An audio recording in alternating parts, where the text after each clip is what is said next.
প্রচণ্ড গরমে কি আমাদের লাংস শুকিয়ে যাচ্ছে?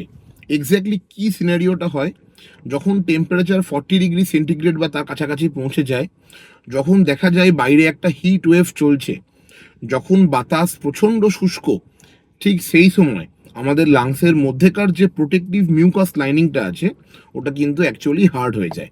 প্রোটেক্টিভ মিউকাস লাইনিংটা শক্ত হয়ে যাওয়ার জন্য আমাদের যে ন্যাচারাল মেকানিজম অফ লাংস, যেগুলো ন্যাচারালি ফরেন বডি বা কোনো পলিউটেন্টকে ট্র্যাপিং করে দেয়, সেটা কিন্তু আর করতে পারছে না। সে কারণে কি হচ্ছে, চট করে আমাদের দেখবেন নিউমোনিয়া বা কোনো ব্রঙ্কাইটিস হওয়ার প্রবণতা কিন্তু বেড়ে যায়। এইখানে দাঁড়িয়ে কি করা উচিত? অ্যাডভাইস হচ্ছে প্লেন্টি অফ ওয়াটার। যত বেশি আপনি জল খাবেন, যত বেশি আপনি নিজেকে হাইড্রেটেড রাখবেন, তত বেশি কিন্তু আপনার লাংসের যে মিউকাস লাইনিংটা আছে ওটা কিন্তু পরিষ্কার থাকবে, ওটা ক্লিয়ার থাকবে, ওটা ভিসকাস হবে না এবং ওটা শক্ত হবে না। তখন দেখা যাবে লাংসটা নিজের কাজ নর্মালি করতে পারছে।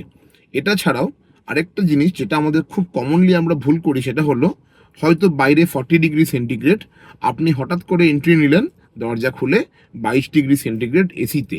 এই যে ম্যাসিভ একটা টেম্পারেচার ডিফারেন্স হয়, এটা কিন্তু একটা থার্মাল শকের মতো কাজ করে, যেটা কিন্তু ব্রঙ্কোস্প্যাজম টাইপের যে রোগটা হয়, অ্যাকিউট ব্রঙ্কোস্প্যাজম যেমন অ্যাজমাতে হয়, এরকম জিনিসকে ট্রিগার করে।